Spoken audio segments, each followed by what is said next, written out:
38واں خواب نامہ خطوط کی پینٹنگ 13 جون 2018۔ درویش کا رت جگہ کرنے والی رابعہ کو سلام۔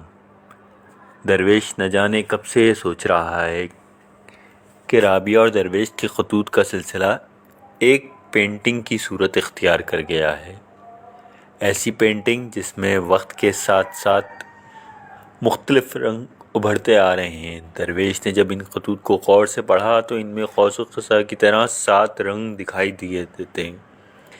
وہ جانتا ہے کچھ رنگ ایسے بھی ہیں جو نگاہ سے اوجھل بھی ہیں۔ پہلا رنگ ہے ایک مکالمے کا، دوسرا رنگ آپ بیتی کا، تیسرا رنگ جگ بیتی کا، چوتھا رنگ ادب کا ہے، پانچواں رنگ روحانیت کا، چھٹا رنگ نفسیات کا، ساتواں رنگ دوستی کا، اور یہ رنگ آہستہ آہستہ باقی رنگوں پر غالب آتا جا رہا ہے، کیونکہ اس دوستی میں خلوص بھی ہے، اپنائیت بھی ہے، عزت بھی ہے، احترام بھی ہے، اور سب سے اہم بات ایک دوسرے سے کچھ سیکھنے کا عمل بھی شامل ہے۔ درویش رابعہ کی نثر سے بہت متاثر ہوا ہے۔ اس نثر میں شاعری ہے، روانی ہے، دانائی ہے۔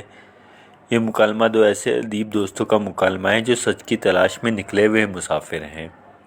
درویش کا برسوں کا خواب تھا کہ کسی رابعہ کے ساتھ ادبی خطوط کا تبادلہ کرے، کیونکہ وہ جانتا تھا خطوط کا دامن غزل، نظم، افسانے اور مقالے ڈرامے سے زیادہ وسیع و کشادہ ہے، کیونکہ خطوط میں شعور اور لاشعور کی رو بہہ کر خیالات، جذبات، نظریات، تجربات جب الفاظ میں ڈھلتے ہیں تو وہ باقی اصناف سے مختلف ہو جاتے ہیں۔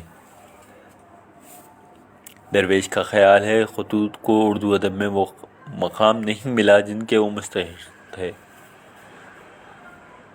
خطوط کو ذاتی تحریر سمجھ کر نظر انداز کیا گیا۔ غالب کے خطوط کو عزت ملی، لیکن وہ خطوط یک طرفہ ٹریفک تھے۔ درویش خطوط کی دو طرفہ ٹریفک کے بارے میں سوچا کرتا تھا۔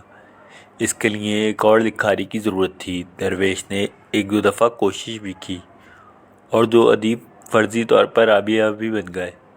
چند خطوط کا تبادلہ بھی ہوا، لیکن وہ سلسلہ چند وجوہات کی وجہ سے منقطع ہو گیا۔ درویش کو بالکل اندازہ نہ تھا کہ اسے ایک دن 7 سمندر پار ایک حقیقی رابعہ مل جائے گی اور اس کا ادبی خواب شرمندہ ہو جائے گا۔ درویش رابعہ سے علمی، ادبی، سماجی اور نظریاتی تبادلہ خیال سے بہت خوش ہے، اس کا تہہ دل سے شکر گزار بھی ہے۔ درویش رابعہ سے کبھی نہیں ملا، لیکن پھر بھی اس سے ایک ادبی تعلق محسوس کرتا ہے۔ دوستی کی ایک تعریف یہ ہے کہ اس میں فریقین ایک دوسرے کو بہترین صفات کو اجاگر کرتے ہیں۔ آج کے دور میں کسی مشرقی مرد اور عورت کی تخلیقی دوستی نایاب نہیں تو کامیاب ضرور ہے۔ رابعہ کا اس بارے میں کیا خیال ہے؟ درویش منتظر ہے۔